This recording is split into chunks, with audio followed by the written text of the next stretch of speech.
पालन कर रहे हैं और मुझे पूरा विश्वास है कि इलेक्शन कमीशन ने जिस प्रकार से इस बार बहुत बढ़िया व्यवस्थाएं की हैं, इतना स्मूथली पूरे प्रदेश में वोटिंग हो रहा है, किसी को परेशानी नहीं, लाइनें लंबी हैं उत्तर मुंबई में खास तौर पे, लेकिन किसी को असुविधा नहीं है। ये देखते हुए मैं उम्मीद करता हूं कि इस बार 60% से अधिक वोटिंग होगी। मेरी अपील है सभी से कि सब लोग उतरें।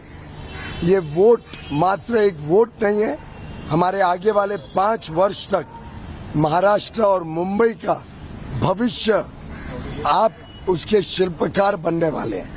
मुंबई को अच्छी सुविधाएं मिले, मुंबई का भविष्य उज्जवल हो, हर मुंबईकर को आगे चलकर एक अच्छा जीवन देने का काम आपका एक वोट कर सकता है। मैं सभी को अपील करता हूं कि आप अवश्य वोट डालने जाएं। शाम को 6 बजे तक वोटिंग चालू रहेगी और जितनी बड़ी संख्या में हम सब अपने मत का, अपने अधिकार का पालन करेंगे, मुझे विश्वास है उतना ही अच्छा मुंबई, उतना ही प्रगति महाराष्ट्र की आगे बढ़ेगी, गति मिलेगी और हम विकसित भारत 2047 के लक्ष्य की तरफ। और नागपुर से विवेक इस वक्त हमारे साथ जुड़े हैं। विवेक, सबकी नजर नागपुर पर इसलिए है क्योंकि हर बार ये कहा जाता है कि नागपुर एक ऐसी जगह है जहां नितिन गडकरी के नाम पर वोट पड़ते हैं और वो जिस तरह से काम कर रहे हैं उस काम का असर ही है, लोग उन्हें बहुत पसंद करते हैं। क्या स्थिति है इस वक्त नागपुर में? लोगों से आप बात कर रहे हैं, उनके क्या मुद्दे हैं?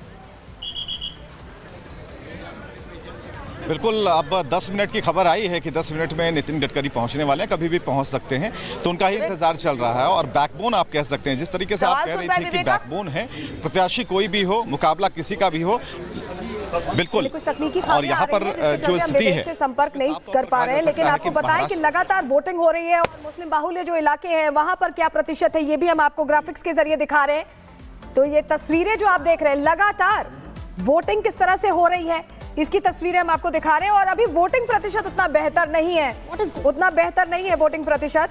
और उम्मीद ये की जा रही है कि दिन बढ़ने के साथ वोटिंग प्रतिशत भी बेहतर होगा। आंकड़े हम लगातार आपको दिखा रहे हैं।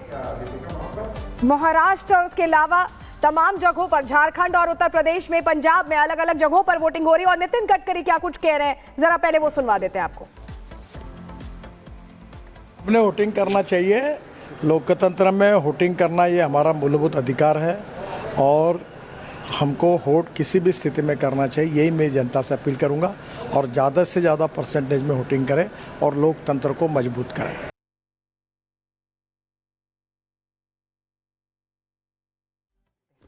एक ही दिया है ना? हाँ, मैंने 4 दी थी, एक अपने पास पिछले वाला भी रखा। दादा कैंडिडेट है, दादा बिल्कुल ये अभी नितिन गडकरी अभी पहुंच चुके हैं और जो बूथ संख्या है वो भी हम आपको लगातार बता रहे हैं। और नितिन गडकरी अभी जस्ट पहुंचे हैं और जैसा कि आप बता रहे थे कि बैकबोन किसी भी प्रत्याशी के पीछे नितिन गडकरी, उनका डेवलपमेंट साफ तौर पर दिखता है, इसे आप इनकार नहीं कर सकते। तो नितिन गडकरी वो शख्स हैं, वो चेहरा है जिन्होंने डेवलपमेंट किया और लोग खुले तौर पर बता रहे हैं। और जो प्रत्याशी हैं, जब हमने बात की तो सारे प्रत्याशियों का यही कहना था और जो उनके जो समर्थक है उनका कहना था, आम जनता भी इसी बात को मान रही है कि नितिन गडकरी जी जो हैं एक ऐसे फेस हैं, उनका जो वैल्यू है वो डेवलपमेंट के इर्द गिर्द घूमता है। तो कुल मिलाकर महाराष्ट्र की जो पॉलिटिक्स है और जो मध्य नागपुर में जो बूथ संख्या 221 और 222 है मतदान केंद्र, वहां पर अभी नितिन गडकरी पहुंचे हैं और इस वक्त वो वोट कास्ट कर जब बाहर निकलेंगे, देखते हैं कि क्या संदेश देते हैं। हालांकि ये जरूर है कि वोट कास्ट करने की बात जरूर कहेंगे कि आम लोगों को जागरूक करेंगे, लेकिन इस वक्त जो सबसे अहम तस्वीर है वो इस बात को लेकर है कि जो लोग हैं वो भी अब उनकी रफ्तार बढ़ेगी, क्योंकि वोटर्स तो आ रहे थे, लेकिन इंतजार इस बात का हो रहा था कि उनके जो नेता हैं वो कब तक आते हैं। और अब नितिन गडकरी पहुंचे हैं तो उसके बाद जो गतिविधियां हैं या फिर जो वोट कास्ट करने की जो रफ्तार है उसमें थोड़ा इजाफा होगा। हालांकि यहाँ 100 मीटर की तो मतदान जोर शोर से हो रहा है और तस्वीरें लगातार आपको रिपब्लिक भारत पर दिखा रहे हैं। इस वक्त का क्या अपडेट है, बताएंगे अनामिका। और बता दें आपको जानकारी सुबह 9 बजे तक महाराष्ट्र में 6.61% मतदान हुआ है, जबकि झारखंड में सुबह 9 बजे तक 12.71% वोटिंग हुई है। ये 9 बजे तक के आंकड़े हैं और 11 बजे के बाद नए आंकड़े आएंगे। अभी जो सुबह की तस्वीर आ रही है वो ये सुचरिता कि महाराष्ट्र में 9 बजे तक 6.61% और झारखंड में भी संतोषजनक मतदान हुआ है। महाराष्ट्र के लिए कहते हैं Maharashtra votes late, Mumbai votes late. तो यहाँ पर ये मतदान जो वोट परसेंटेज आप देख रहे हैं, उम्मीद की जानी चाहिए कि ये जैसे जैसे दिन आगे बढ़ेगा महाराष्ट्र में ये वोटिंग फिगर्स बेहतर होंगी, क्योंकि झारखंड में तकरीबन 13% लोगों ने वोट किया है, लेकिन महाराष्ट्र में अभी तक सिर्फ 6% लोगों ने वोट किया है। तो महाराष्ट्र की ये तस्वीरें सुबह से आपको दिखा रहे हैं, चाहे वो फिल्मी जगत के दिग्गज हो या फिर व्यापार जगत के, राजनीतिक जगत के, सब सुबह सुबह वोट डालने पहुंचे हैं। और जिस बड़ी जानकारी उत्तर प्रदेश को लेकर मिल रही, जहां 9 सीटों पर उपचुनाव हो रहे हैं और 9 बजे तक 9.69% मतदान हुआ है।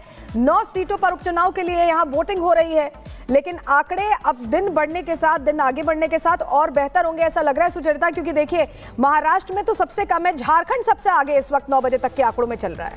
यूपी की बात करें, यूपी में करहल में तकरीबन 9%, खैर में 9%, मीरापुर में 13%, ये वहीं गाजियाबाद में तकरीबन 5%। अलग अलग विधानसभा सीटों से ये वोटिंग परसेंटेज आ रहा है जैसे जैसे मतदान जारी है। यूपी में इस बार योगी आदित्यनाथ वर्सेस अखिलेश यादव है। आपने पूरा चुनाव प्रचार देखा है, सुना है रिपब्लिक भारत के साथ।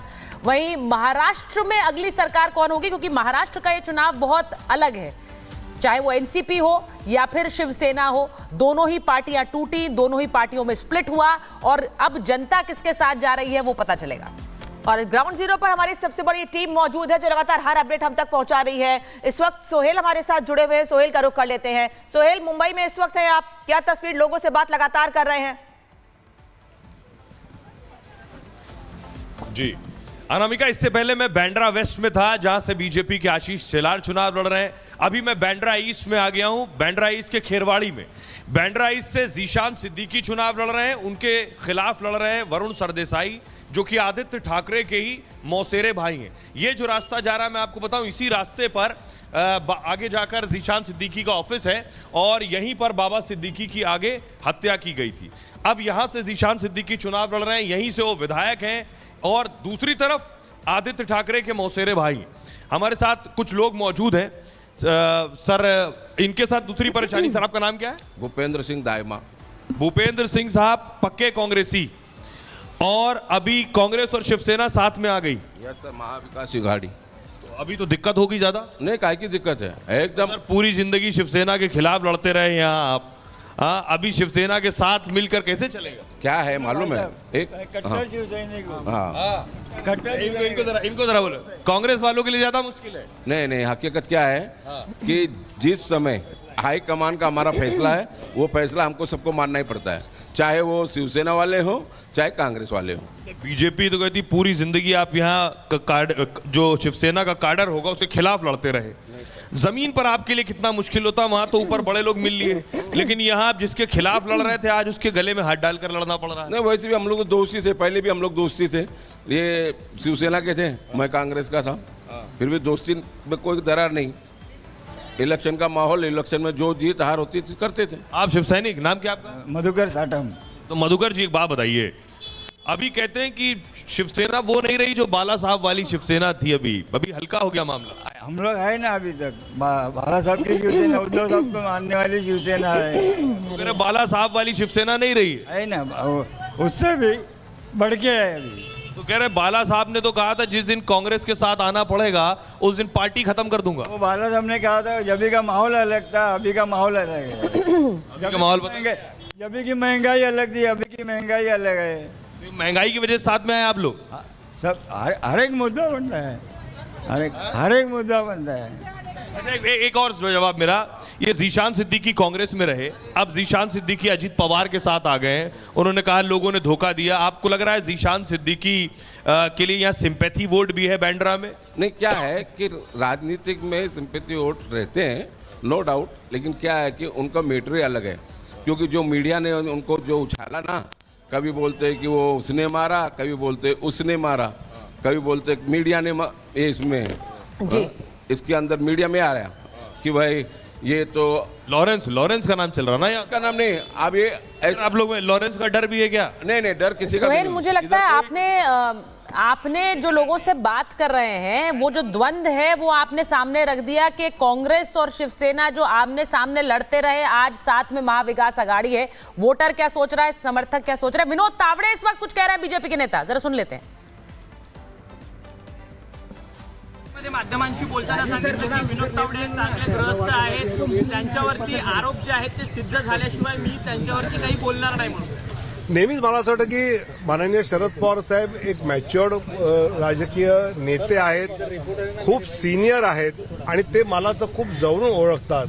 त्यामुळे अशा याच्यात मी असूच शकत नाही, त्यांना माहिती आहे आणि त्याबद्दल मी त्यांचे धन्यवाद शिवसेना ने कहा है कि बहुजन नेता को खत्म करने से प्लॉट किया गया था।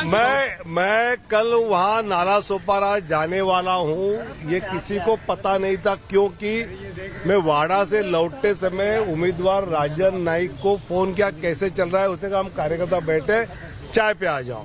अब कार्यकर्ता बैठे तो 10-12 बैठे ऐसा मानकर मैं वहां चला गया। इसलिए ये किसी की साजिश नहीं, कोई कारण नहीं और ऐसा कोई आपसी झगड़ा भी नहीं। और मेरा मानना है कि एक राजनीतिक घटना का लाभ लेने का प्रयास विपक्ष ने किया क्योंकि वो हार रहे हैं और जब पुलिस को और इलेक्शन कमीशन को कुछ नहीं मिला तो फिर भी ऐसा कहना ये गलत है। ठाकुर साहब बोल रहे हैं कि उनको बीजेपी के नेताओं ने टिप दी है, झूठ बोल रहे हैं। मालूम था और गृहमंत्री ने पूरा किया होगा, इस तरह से संजय राउत का इशारा था। पूरा गलत है, पूरा झूठ है। मुझे ही नहीं मालूम था मैं जाने वाला हूँ, जो तय हुआ 2 मिनट पहले तय हुआ, ये तो वहाँ कल थे देख रहे थे। तो मुझे मतलब मेरा आना वहाँ बहुत अचानक हुआ कि निकल बोले आ जाओ चाय के लिए, मुझे लगा 10-12 लोग हैं तो मैं अंदर गया और मैंने वहाँ क्या बोला ये रेकॉर्डेड भी है सब जगह, तो कोई दिक्कत नहीं। तुम्ही म्हणतात की सुप्रिया सुळेने तुमच्यावरती 5 कोटींचे आरोप लावले, त्यात सुप्रिया सुळेंवरती काल रात्री तुमचे प्रवक्ते असलेले सुधाकर चतुर्वेदी क्रिप्टोकरन्सीच्या संदर्भात या सगळ्या क्रिप्टोकरन्सीचा वापर या सगळ्या निवडणुकीमध्ये झालेला आहे, त्या पद्धतीचा आरोप केलाय। ऑडिओ क्लिप्स व्हायरल होतात, नाना पटोले, सुप्रिया सुळे यांचे एक फॉर्मर IPS ऑफिसर आहेत रवींद्र पाटील, त्यांनी देखील या सगळ्या संदर्भातचे आरोप लावले। मला असं वाटतं की ठोस माहिती अधिकृत मिळाल्याशिवाय सुधांशु त्रिवेदी कधीच पत्रकार परिषद करत नाही। हा तो विनोद तावड़े उस आरोप का जवाब दे रहे थे जो संजय राउत ने लगाया कि किसी मंत्री का काम हो सकता है। उन्होंने कहा इस तरह की कोई राजनीतिक साजिश मेरे खिलाफ नहीं हुई है और ये सिर्फ आरोप लगाए जा रहे हैं। बहरहाल करहल चलते हैं, हमारे साथ अजय दुबे हमारे सहयोगी जुड़ गए हैं। अजय, करहल बहुत हॉट सीट रही, हमने देखा कि लगातार अखिलेश यादव पहुंचते रहे, योगी आदित्यनाथ हर सीट पर पहुंचे, 9 की 9 सीटों पर, और लेटर बम भी यहां पर छोड़ा गया लास्ट मोमेंट पर समाजवादी पार्टी की तरफ से। अभी फिर से शिकायतें आ रही कि जाने नहीं दे रहे, यही चल रहा है। बिल्कुल, उत्तर प्रदेश की 9 विधानसभा सीटों का ये उपचुनाव है और समाजवादी पार्टी का सोशल मीडिया हैंडल हो, सपा के नेताओं के हैंडल हो, अखिलेश यादव का हैंडल हो, लगातार दावे अलग अलग किए जा रहे हैं। करहल के बूथ पर हम मौजूद हैं, आपको दिखाते हैं तस्वीरें यहाँ की, कैसे बूथ पर वोट देने के लिए तमाम जो ये लोग पहुंच रहे हैं, कतारबद्ध होकर अपनी बारी का इंतजार कर रहे हैं। और देखिए कैसे यहाँ पर पुलिस व्यवस्था, देखिए सुरक्षा इंतजाम, क्योंकि सेंसिटिव मामला है, सीट सेंसिटिव है, तो यहाँ पर जो लोग पहुंचे हैं उनसे हम बात करते हैं, उनसे समझते हैं क्या मुद्दे हैं उनके, किन मुद्दों को देखकर वो वोट करें। क्या मुद्दे हैं जी, बताइए आप, क्या मुद्दे? सब ठीक है भैया। अच्छा, किन मुद्दों को देखकर वोट कर रहे हैं आप बताएं, क्या मुद्दे हैं चुनावों में वोट देने